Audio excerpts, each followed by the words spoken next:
creyeron que era salvar al país del comunismo y olvidan la metodología que se usó. Primero, que interrumpir el orden constitucional es gravísimo, ¿no? Aunque la Argentina del siglo XX ha tenido muchas experiencias negativas, siempre negativas. Pero luego la forma en que actuaron es inaceptable, totalmente, porque tenemos los derechos humanos inscritos en la naturaleza humana, que tanto tiene que estar en la historia humana también. Pero el sistema puede dominar la comunicación y entonces presentar como redentor lo que es un crimen. Que la dictadura tiene ese poder de convicción, ¿no?, que pasa a la población después el miedo enorme que se movía a la gente. Los familiares de los desaparecidos me decían: somos leprosos para la sociedad. Nadie quiere tomar contacto con nosotros, con los familiares de los desaparecidos.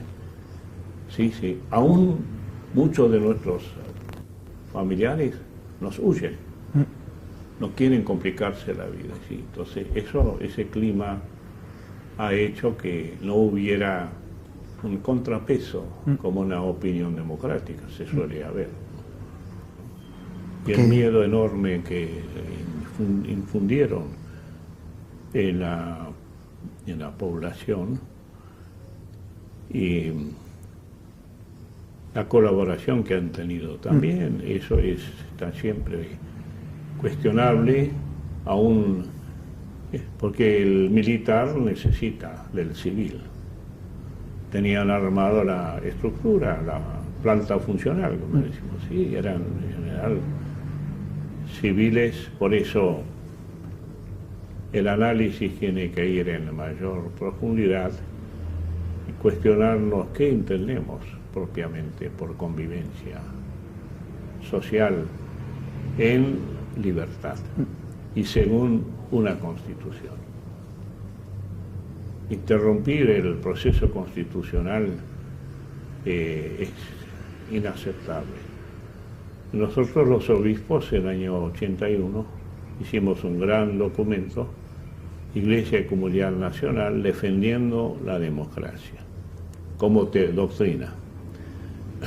Faltó un poco el signo profético de decir que esa democracia estaba perseguida por el régimen militar en curso. Pero de todas maneras nos hemos pronunciado por el régimen democrático como en ese momento el único aceptable. Así que ya no tendría que haber un golpe de Estado, de facto, como lo hubo tantas veces en el siglo XX. El siglo XX, la Argentina del año 30 a los 73, 83 que reinició, fueron 50 años de golpes. Y cada vez el golpe era más ideologizado. No era un cuartelazo, como se dice. No. Detrás de cada golpe había una política, una ideología que se imponía gracias al régimen de facto, y la democracia después muchas veces tenía que aprobar por leyes lo que se habían dado por decretos en el régimen militar. Yo el año 81 llevé al Vaticano una carpeta de los sindicalistas que estaban en una asociación prohibida porque la CGT de la Confederación, como los partidos políticos, no podían funcionar. Entonces ellos tenían una organización clandestina y me entregaron una carpeta para que la llevara al Vaticano, como lo hice, donde estaba la derogación de leyes, de artículos de leyes que en esos casi 5 años se habían dado por el régimen militar. Entonces no era simplemente impedir el comunismo, no, era implantar una nueva política, un nuevo Estado, ¿no? Económicamente y también legalmente, aunque ellos tenían la CAL instalada en el Parlamento, la Comisión de Asuntos Legales, CAL, que legislaba. En realidad es no solo inaceptable, hasta ridículo que un grupo diga: ocupamos el Parlamento, sí, estamos haciendo leyes.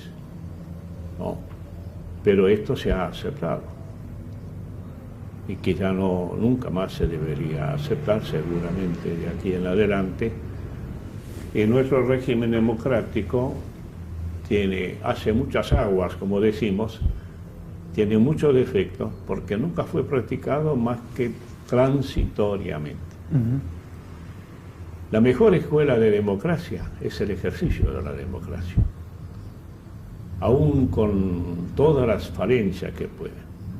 Pero cuando te dejan la democracia por 5 años, generalmente era el periodo, te la cortan, después llaman a elecciones, no hay escuela, no hay planta funcional de los partidos, arman rápidamente las listas, no se ha hecho una escuela, un ejercicio. Por eso Dios quiera que del año 83 en adelante nunca más se interrumpa el proceso. Entonces, dentro de 20 años, los argentinos tendrán una democracia mejor. Tiene que purificarse por el ejercicio mismo, perfeccionarse ejerciendo la democracia. Eso es absolutamente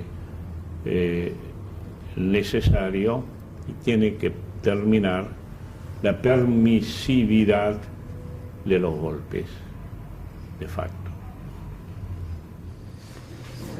Monseñor Novak, este año es la primera vez que conmemoran el Día de la Memoria.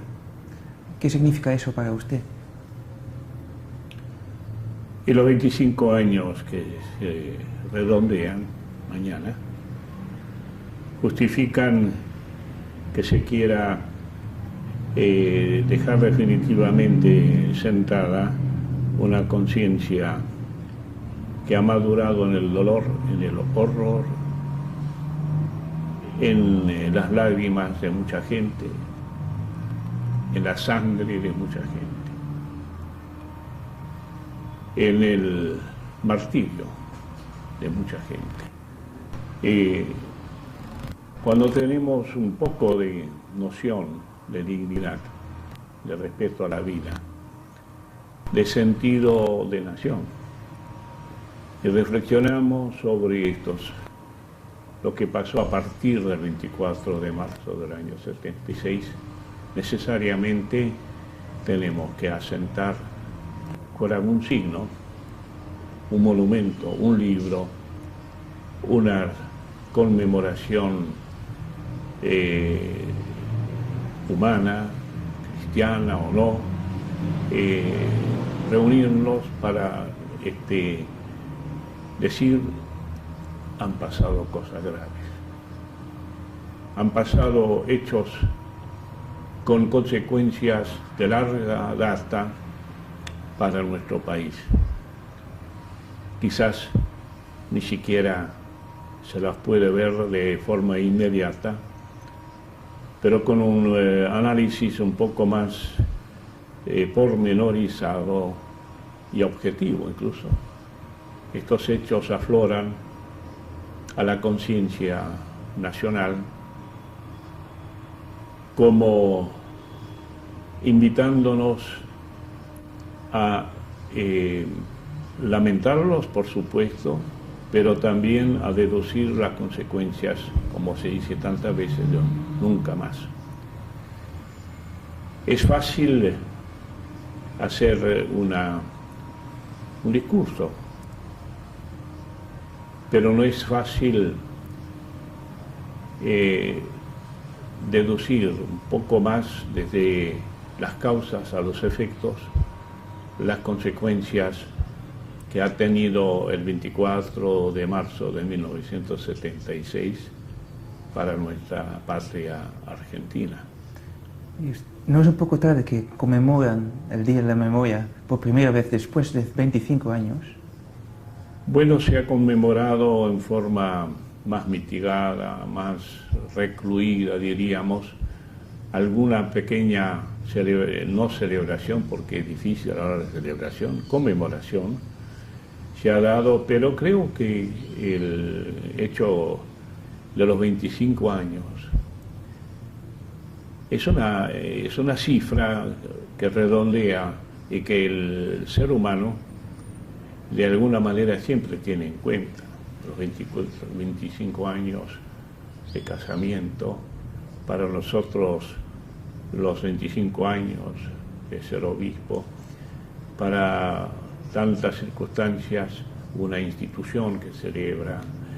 Entonces, creo que si es tarde, de todas maneras, apreciemos el hecho de que ha madurado una toma de conciencia mucho más colectiva, mucho más generalizada de la que en los años anteriores se había notado, para que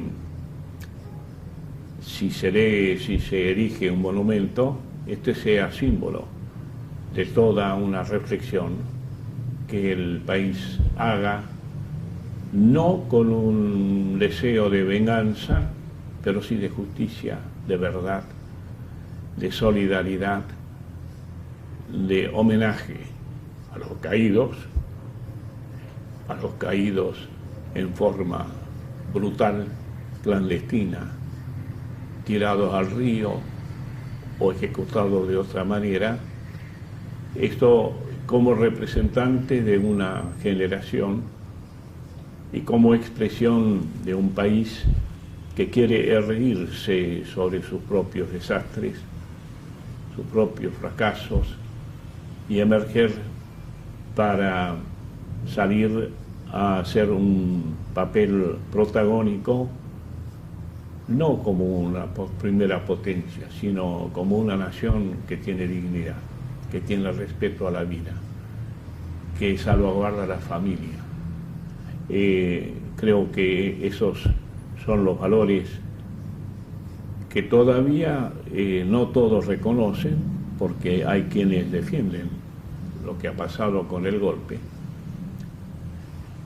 Pero creo que poco a poco esta convicción, esta visión irá ganando terreno, porque se enseña en las escuelas, se enseña en los institutos, hay cátedras de derechos humanos, y entonces esperamos que no de un año a otro, pero en 10 años, esta convicción que ha despertado la memoria se incruste profundamente en el corazón del ser nacional de la mayor parte de los argentinos, deduciendo las consecuencias de brindarnos por una convivencia como corresponde, con vida, con dignidad. También superando lo que la democracia no nos ha dado como correspondía, pero siempre estribando en la democracia, apoyándonos, no claudicando nunca en nuestra vocación democrática, reclamando a la democracia que ejerza sus funciones, su misión, con nobleza, con dignidad, sin corrupción, sin mentiras. Todo eso lo tenemos que reclamar, pero nunca más proceder a poner en el poder o permitir que se apoderen del poder quienes no han sido llamados por la ciudadanía y están siempre animados por una ideología. ¿Y qué recuerdos trae a usted ese día de memoria? ¿Qué recuerdos trae usted ese día personalmente? Bueno, yo viajaba de la Patagonia para el sudoeste de la provincia de Buenos Aires. Todavía ignoraba muchos detalles de lo que había detrás de ese golpe. Y entonces lo viví como un ciudadano más, con cierta indiferencia, si cabe, como un relevo más que hacían los militares a los civiles, que ya desde el año 30 lo estaban haciendo, cada 5 años, 3 años, cada 10 años según. Y recién los meses siguientes tomé contacto con el nacido, estaban haciendo el movimiento ecuménico por los derechos humanos, tomé contacto antes de ser obispo, pero sobre todo cuando me ordenaron obispo, el 19 de septiembre del mismo año 76, abrí los ojos anchamente, porque los familiares de los desaparecidos acudieron a mi oficina cuando corrió la voz de que yo los recibía. Se fueron acumulando, no solo de la zona nuestra, de otras zonas también, y a partir de ese momento sí, mi visión cambió completamente, porque estaba en contacto vivo con los que sufrían parte de las consecuencias del régimen instaurado en marzo. Y las entrevistas,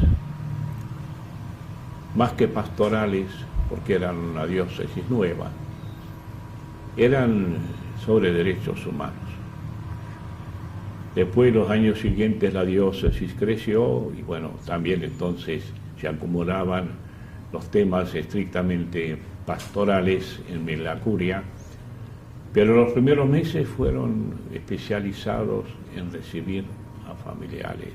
¿No fue peligroso para usted? Yo miraba siempre a Jesús y al Evangelio y estaba dispuesto a morir. Nunca me dejé guiar por otro motivo. No solo en la oficina he compartido las lágrimas de gente, a veces muy bien colocada en la sociedad, pero cuando estaban a solas conmigo, echaban a llorar como niños, denunciando la desaparición del hijo o de la hija, describiéndome las desapariciones, las fatídicas horas 3 de la mañana, ¿no? Después,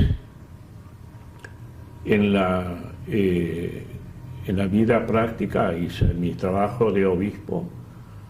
Yo manejaba el coche personalmente, volvía a las 11 de la noche a una casa que estaba completamente sola, a 30 cuadras del centro de Quilmes, y siempre estaba preparado para mi propia desaparición. Cuando bajaba del coche a abrir el portón me decía, te estarán esperando, porque el escuchar tanto los relatos se incrustaban en mi interior, se encarnaban en mi propia vida. Y cuando a las 3 de la mañana me despertaba y oía que pasaba por la vereda una persona taconeando, dije, ahora te buscan a vos, ¿no? Pero miedo, francamente, no tenía, porque me hice fuerte en la oración. A las 3 de la mañana me despertaba, rezaba el Padre Nuestro y volvía a dormir. Me habían advertido, un funcionario me advirtió: Monseñor, no viaje nunca solo, porque no faltará quien quiera hacer un accidente, como Monseñor Angelelli, ¿no? Pero no, yo viajaba solo, porque no tenía para pagarme un chofer, pero con gran tranquilidad. ¿Y la muerte del Monseñor Angelelli no le causaba más miedo aún? No, no, simplemente porque una vez que yo entré en contacto con la situación, con los hechos, entonces me puse en mi papel de buen pastor que tiene que dar, si es necesario, la vida por las ovejas. Pero eso no lo considero como un heroísmo, sino como lo más normal que debíamos hacer y debíamos hacer entonces. Pero vuelvo a decir, el 24 de marzo, viajando allá de la Patagonia para el sudoeste, era una impresión, la de todos, la de muchos. Y a partir de septiembre, cuando horas y horas y horas, todos los días venían los familiares, ya mi visión era completamente distinta, y entonces me traté de crecer en mis motivaciones, abrir los ojos a la realidad, y lógicamente sentía una solidaridad total con los familiares. En junio del año 79 empezamos a celebrar las misas con los familiares de los desaparecidos, rotando por las diversas, una vez por mes. Mañana vamos a estar en la catedral. La primera misa la celebré en junio, fines de junio del 79 en la catedral. Se pobló, se llenó de pañuelos blancos. Ante todo, las madres venían, ¿no? Y esa escena se repetía mes por mes en cada una de las iglesias donde íbamos. El 70, en la primera misa, no tenía preparado el sermón, pero Dios me inspiró en el momento del sermón, de la homilía. Hice públicamente mi entrega a Dios, ofreciendo mi vida para que se aclarara la situación de los desaparecidos, para que hubiera verdad, información a los familiares. De esa ofrenda nunca me he arrepentido, y Dios me la ha mantenido viva también en los años siguientes. De todas maneras, era una oración con los familiares. Un abogado me preguntó después: ¿y usted por qué hacía la misa con los desaparecidos? Dije: no la hacía con los desaparecidos, la hacía por los desaparecidos, pero con los familiares de los desaparecidos. ¿Y por qué lo hacía? Porque ellos me la pedían oración. Tenían derecho a recibir el culto de la iglesia y a que nos manifestáramos públicamente como solidarios de su dolor. En las veredas estaba la policía como un preaviso. Así que ustedes de nuevo van a hacer esa cosa rara, le decían a las madres, como amedrentándolas, pero era lo mínimo que nosotros queríamos y debíamos hacer en una manifestación religiosa, pero también de gran solidaridad con esta buena gente. Invitábamos a los fieles nuestros, no todos, porque había mucho miedo de pronunciarse por los desaparecidos a través de sus familiares, porque ellos me decían: somos leprosos para los demás. No quieren tener contacto con nosotros. Y sabemos que era mucha gente. Si hay 30.000 desaparecidos, muchísima gente estaba en esas condiciones. De modo que eso era por un lado.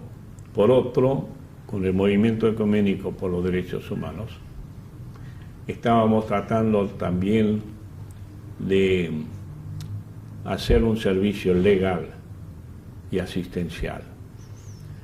Legal en cuanto era posible. Habeas corpus, teníamos abogados que se jugaban la piel también para recabar información de las autoridades que los militares habían instituido, y lo asistencial era porque muchos familiares quedaban en gran angustia económica.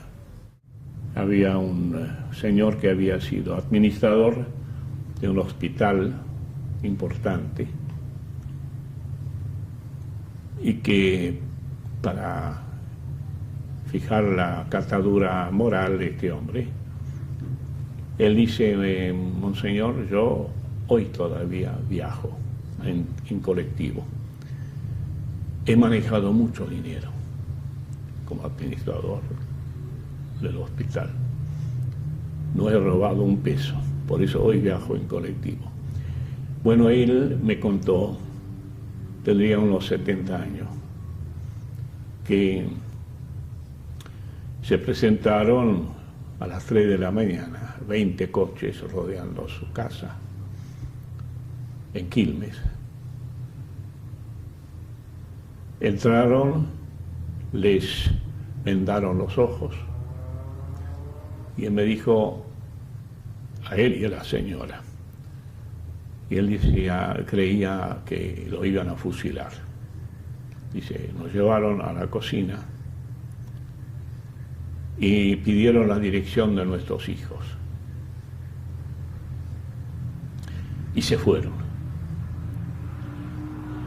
Al día siguiente, el hijo médico que estaba en Buenos Aires había desaparecido. De esa lista, el médico. Una familia modelo, este señor. Viajo en colectivo. No he robado un peso. Manejé mucho dinero. Bueno, un hijo de él, médico, desapareció. Esa escena la recuerdo muy bien. Otra madre decía, teníamos 8 hijos. Los mayores eran catequistas.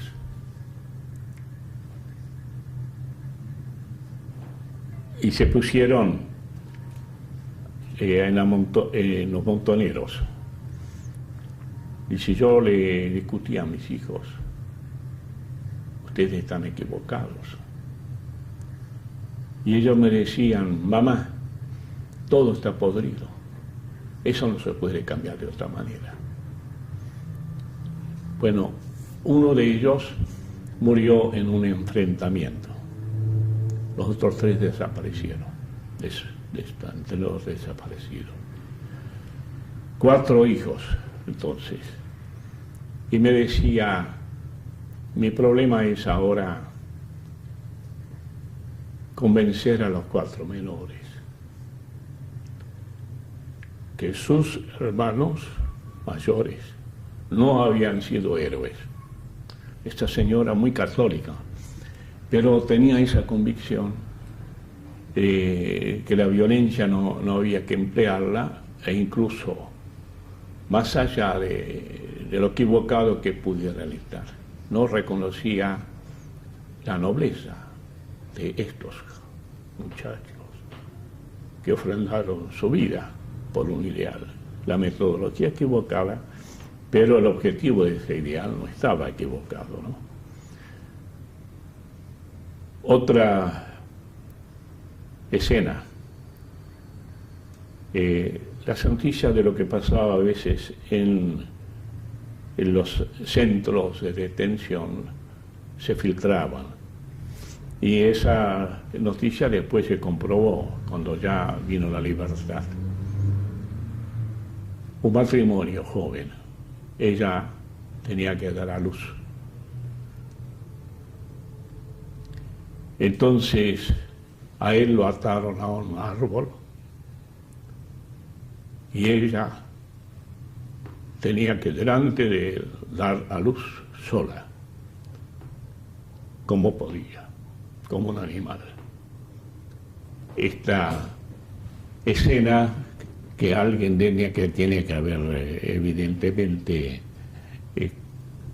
contado, porque después se verificó, nos da pie para imaginar cuántas otras cosas habría en los centros clandestinos de detención, ¿no? Un señor de punta en blanco, como decimos, es decir, una persona, creo que era abogado, muy bien presentado, alto, se entra en mi oficina y cuando está a solas conmigo se desploma, se echa a llorar como un niño. Afuera un personaje, pero dentro era el padre de una, no sé si de una chica o de un joven desaparecido. Estas escenas, estos relatos se sucedían constantemente. Otras veces la gente no tenía detalles, desapareció, salió el hijo, la hija, no estaban más, pero algunas de esas como esta se me han grabado indeleblemente. Y claro, estos te motivaban tanto más a no aflojar. Lo que yo podía ofrecer en la oficina era escuchar. El mero escuchar ya a los familiares les daba cierta paz, porque había alguien que escuchaba. Y hacíamos el servicio posible de llevar a los militares el informe, listas. Y ellos decían, sí, vamos a investigar. Sabían todo, eran los causantes. Pero farisaicamente aparentaban estar ellos choqueados también por lo que nos entregábamos por las listas. Un sacerdote en noviembre del año 79 que me asistía a la atención de los familiares fue amenazado durante una semana. 3 veces se hacía el pseudo operativo. Rodeaban los coches, rodeaban la casa parroquial. 4 entraban en la casa parroquial. La primera vez el padre le dijo, tienen orden de allanamiento del juez. Y contestaron, padre, no diga pavadas. Estaban 1 hora y se iban. 3 veces en una semana,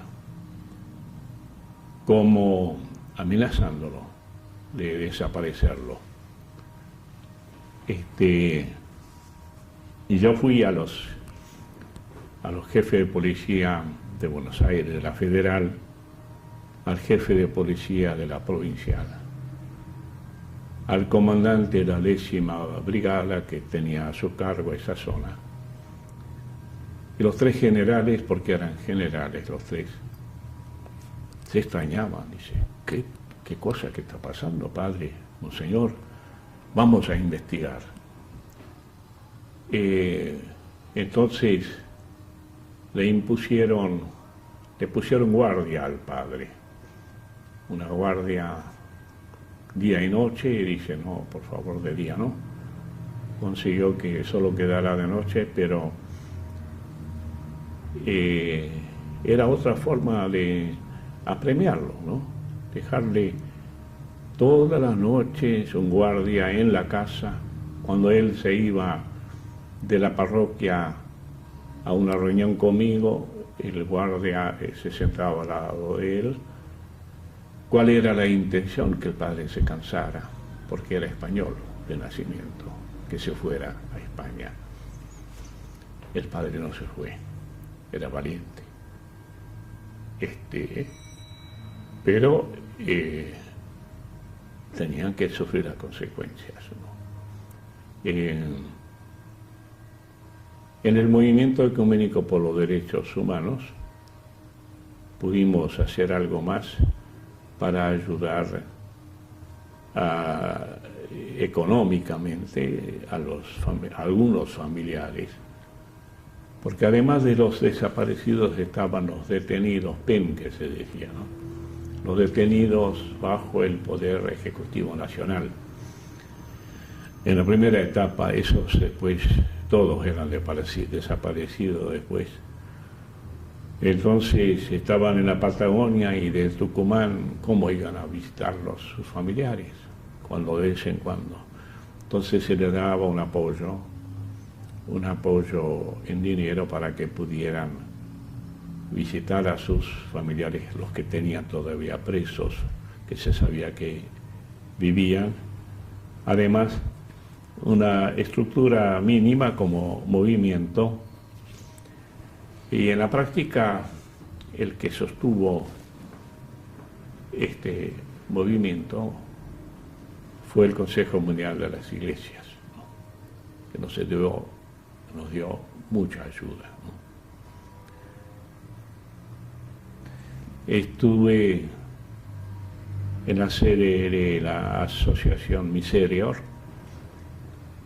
la Asociación de Ayuda de la Conferencia Episcopal Alemana, el año 78,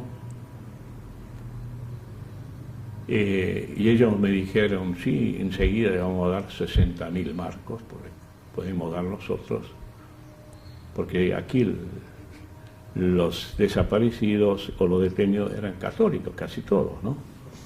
Y los mantenían los protestantes prácticamente.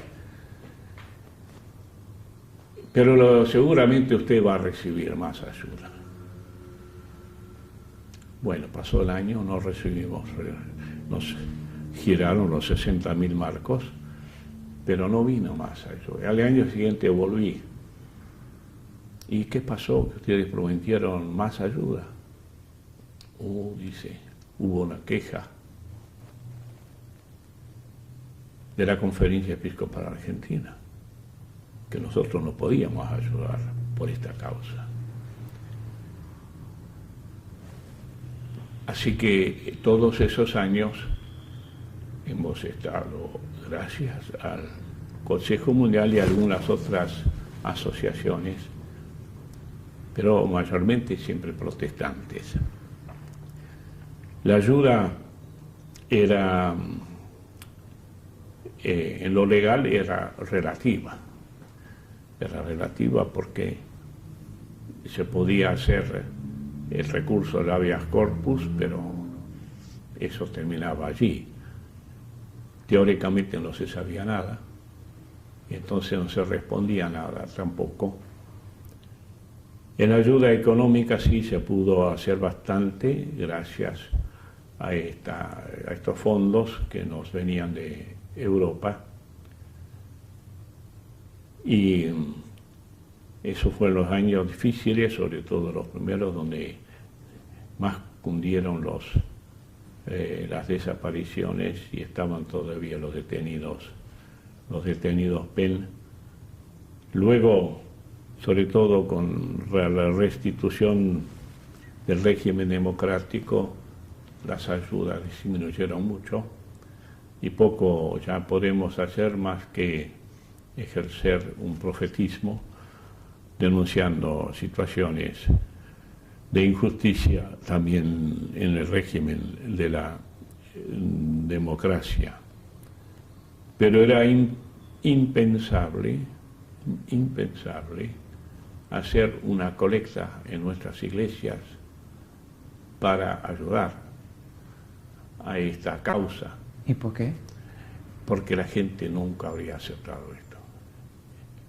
Estaba totalmente dominada por la comunicación oficial.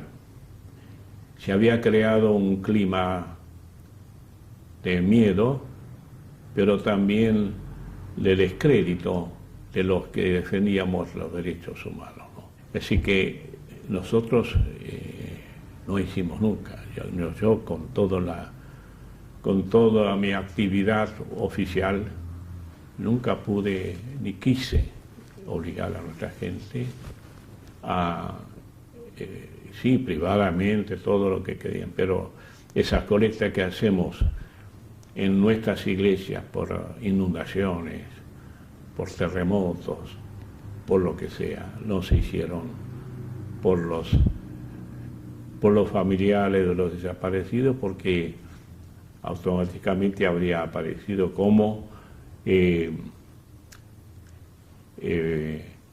compartiendo la causa de los montoneros, del ERP, de los comunistas, como decían.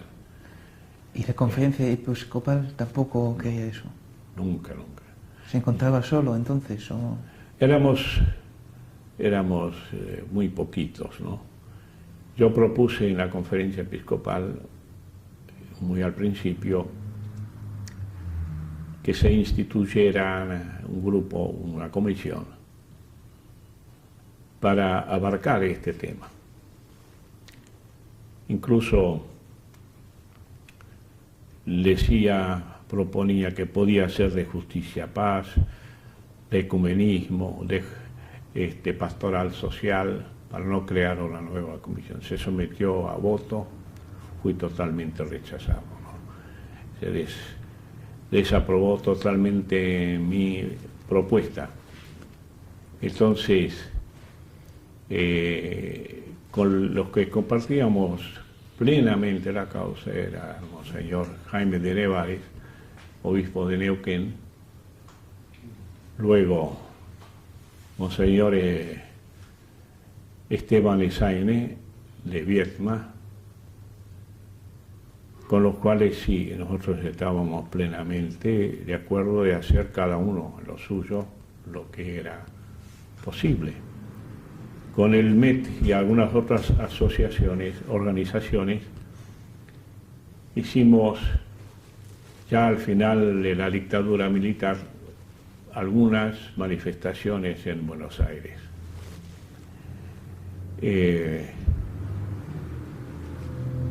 Recuerdo, siempre le escribía a Monseñor Esaine, al Monseñor de Nevares, que si él podía hacerse presente, porque le decía, si voy solo, me escrachan, como decimos en castellano. Solo me van a interpretar, me van a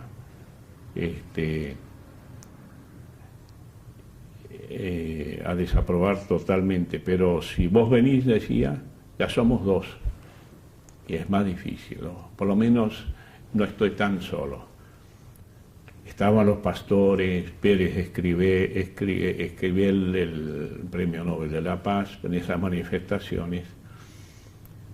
Y así tengo algunas fotografías, o las he visto, donde nos tomamos del brazo. De Nevares, Pagura, Pérez Esquivel, y la escena más emocionante, que no recuerdo el día, lo tiene el MET registrado, y vamos a entregar las carpetas con los nombres de los desaparecidos a la Casa Rosada, y habían amenazado que esta manifestación estaba prohibida. No había ninguna manifestación en ese tiempo, ninguna. Nosotros, sin embargo, vimos la necesidad de salir. Entonces salíamos por la calle Libertad dispuestos a todo, ¿no? A que nos reprimieran, y estaba la policía montada, estaba ahí. Hay fotografías del caso. Y cuando entramos en la Avenida de Mayo, para ir a la Plaza de Mayo, nos emocionó muchísimo ver los balcones llenos de gente, aplaudiendo. Era la conciencia silenciada, pero con una primera señal, despertaba, ¿no? Bueno, eso, vuelvo a decirlo, y Monseñor de Nevares en eso era muy valiente, y en las distancias no lo desanimaban, dejaba sus cosas, se venía a hacer esta manifestación. ¿Qué sentido tenían? Y bueno, gritar con el corazón de que la vida humana es sagrada, que la verdad exige ser declarada, porque la desaparición es un atentado contra la verdad. Es un atentado también contra la vida, porque hoy mismo está en el diario, no hay más desaparecidos, todos han sido muertos. Era un atentado contra la familia, que quedaba destrozada. Era un atentado contra la libertad, por supuesto, ¿no? Era un atentado contra la juventud, porque esos 30.000 casi todos eran jóvenes. Me vino a ver un abogado que había estado, cuando ya se iba a hacer la transferencia del poder militar al civil, había estado en el Ministerio del Interior, y